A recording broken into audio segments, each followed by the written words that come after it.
नमस्कार मित्रों, शारदीय नवरात्रि का आगमन हो रहा है और साथ ही साथ सभी लोग अपने घर में माता रानी का जो शुभ आगमन है वो करने के लिए बहुत ही उत्कंठित हैं।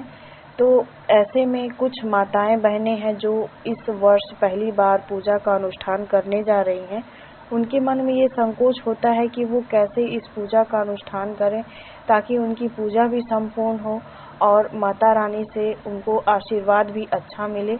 तो सबसे पहले तो हम बात करें कलश स्थापना और जौ बोने का जो प्रावधान है, ये नवरात्रि में, शारदीय नवरात्रि में इसका अपना ही एक अलग महत्व है और इस पूजा को करने से ही शारदीय नवरात्रि की जो पूजा है वो संपूर्ण मानी जाती है। तो आप सभी लोगों के भ्रम को और संदेह को दूर करते हुए हम बात करते हैं कि कलश स्थापना कैसे करें और जौ बोने की क्या विधि होनी चाहिए। सबसे पहले अगर हम सामग्री की बात करें तो कलश हमें जस्ते का या फिर स्टील का या फिर लोहे का नहीं लेना है। हम मिट्टी का कलश इस्तेमाल कर सकते हैं। इसके अलावा जस्ते का, पीतल का या फिर आप बहुत ही समृद्ध परिवार से हैं तो ऐसे घरों में सोने का और चांदी का कलश भी होता है जिसे आप पूजा में प्रयोग कर सकते हैं। अब अगर हम बाकी सामग्रियों की बात करें तो आपको एक मिट्टी का जो दिए के जैसा होता है कलश के ऊपर स्थापित किया जाता है, आपको वो लेना है। उसके बाद आप शुद्ध जल लें, पानी वाला नारियल लें, लाल कपड़ा लें, मौली लें, सूत लें, हल्दी की गांठ लें, साबुत सुपारी लें, दूर्वा दल लें और 1 रुपए का सिक्का जरूर रखें। और आप आम के पत्ते या फिर कहें कि आप अशोक के पत्तों का इस्तेमाल कर सकते हैं। आप चावल लें अर्थात अक्षत का प्रयोग भी करें, उसमें फूलों की माला ले लें। सबसे पहले आप एक लकड़ी की चौकी लें, उसे आप गंगा जल से अच्छे से साफ कर लें और आपको जिस स्थान पर कलश स्थापना करनी है आप उस स्थान को भी अच्छे से साफ कर लें, गंगा जल छिड़क लें और अपने जो परिवार के देवता हैं और देश काल के जो देवता हैं उनका आवाहन करें, उनका स्मरण करें।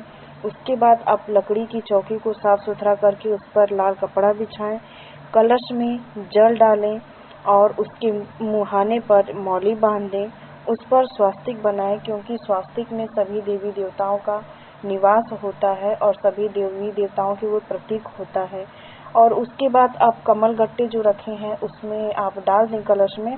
उसके बाद आप जो मिट्टी का बर्तन आपने रखा है दिए के आकार जैसा, उसमें आप चावल को भर के रख लें और उसके बाद जो आपने आम के या फिर अशोक के पत्ते रखे हैं वो उसे आप उस जल में डाल दें।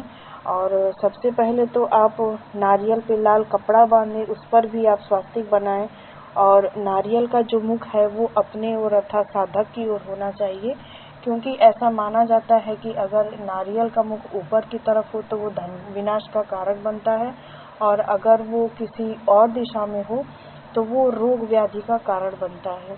और बात करें हम तो आप जब ये सब तैयारियां कर लें तो उसके बाद आप कलश स्थापना की तैयारी करें। और कलश स्थापना के लिए सबसे अच्छी दिशा ईशान कोण होती है। अगर वो नहीं संभव है, जगह कम है, तो आप पूर्व दिशा की तरफ या फिर उत्तर दिशा की तरफ भी कलश स्थापित कर सकते हैं। आपने जो सामग्रियां ली थी जैसे हल्दी की गांठ है, सुपारी है, दूर्वा दल है, 1 रुपए का सिक्का है, ये आप सभी उस कलश के अंदर डाल दें और उसके बाद आप कलश का पूजन करें। कलश का पूजन कैसे करेंगे? आप सबसे पहले तो कलश स्थापना करने का एक मुहूर्त होता है, आप उस मुहूर्त में भी उस कलश की स्थापना करेंगे क्योंकि आप अन्य मुहूर्त में कलश की स्थापना ना करें। अब जब आपने सब चीज़ें उसमें डाल दी हैं कलश में तो अब आपका कलश एकदम तैयार हो चुका है स्थापना करने के लिए। जब आप उसे की स्थापना करेंगे मुहूर्त में तो अपने दाएं हाथ में जल लेंगे, अक्षत लें, पुष्प लें और फिर सब कलश के पास हाथ को अपने ले जाकर सभी देवी देवताओं का आवाहन करेंगे कि हे सभी देवी देवतागण, आप अपने अपने लोक से आकर इस कलश में आप विराजमान हों और ऐसा आशीर्वाद दें कि जो मैं अनुष्ठान करने जा रही हूँ वो अनुष्ठान आपके आशीर्वाद से संपूर्ण हो। उसके बाद आप उस कलश के पास अपने हाथ की ली हुई सामग्री वहीं पर छोड़ दें और संकल्प करें। फिर उसके बाद आप सर्वप्रथम घी का दीपक जलाएं क्योंकि अग्नि ही है जो हमारी साक्षी होती है हमारे अनुष्ठान की और देवी देवताओं के पास हमारी बातचीत करने की। तो उसको सबसे पहले आप दीपक जलाएंगे और फिर कलश पे आप मिष्ठान चढ़ाएं, अक्षत चढ़ाएं। उसके बाद आप क्या करेंगे कि जो आपने चौकी रखी है उस पर जो लाल कपड़ा बिछाया है उस चौकी की दाईं तरफ आप कलश को स्थापित करेंगे। तो इस प्रकार आपने उस दिए की साक्षी के रूप में आपने कलश को स्थापित कर दिया है। उसके बाद अब आप जो जौ बोने की प्रक्रिया है अब आप उसकी तरफ अपना योगदान देंगे। दोस्तों, ऐसा कहा गया है कि जो जौ है, जो जौ बोने की प्रक्रिया है वो माँ अन्नपूर्णा का प्रतीक है। और जौ जब बोया जाता है तो जब जौ जितना अच्छा खिलता है, बढ़ता है, हमारे घर में धन धान्य की उतनी ही अच्छी सब कुछ तैयारियां रहती हैं। तो सबसे पहले तो आप जौ को अच्छे से भिगा लें, क्योंकि सूखा जौ जब आप बोएंगे तो उसमें क्या है कि उसमें उगने की थोड़ी सी कम संभावना रहती है। आप सर्वप्रथम आप एक मिट्टी का बर्तन ले लें, या फिर अगर मिट्टी का बर्तन आपके पास नहीं है या फिर जगह आपके पास कम है तो आप पुष्पदल कमल का जो चिन्ह होता है उसे बनाएं। उसके ऊपर आप लाल कपड़ा बिछाएं और जो आपने अलग से जो बर्तन रखा है जौ बोने के लिए तो आप मिट्टी का बर्तन उस पर रखें। फिर उस मिट्टी में आप थोड़ी सी बालू मिला लें, क्योंकि इससे क्या है कि जौ की वृद्धि होने में बहुत सहायता होती है। उसके बाद अब जौ को उसमें डाल दें और उसे बहुत अंदर तक ना दबाएं, उसे बीच की सतह तक ही रहने दें और उसमें आप थोड़ा सा जल डालें। आपको ये ध्यान रखना है कि उसमें जो पानी की मात्रा है वो बहुत ज़्यादा नहीं करनी है, क्योंकि ऐसा करने से जौ का जो उगने का जो प्रक्रिया है वो रुक सकता है। तो आप एक हिसाब से ही पानी डालें। उसके बाद आप जौ बोने की प्रक्रिया पूरा करें और सभी देवी देवताओं से कहें और माता रानी से भी कहें कि मैं आपका नाम लेकर आपकी पूजा का अनुष्ठान करने जा रही हूँ।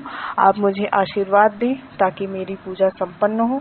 जब आप 9 दिन का अनुष्ठान पूरा कर लें तो आपको नारियल को फोड़ना नहीं है, आपको उस नारियल को जल में प्रवाहित कर देना है।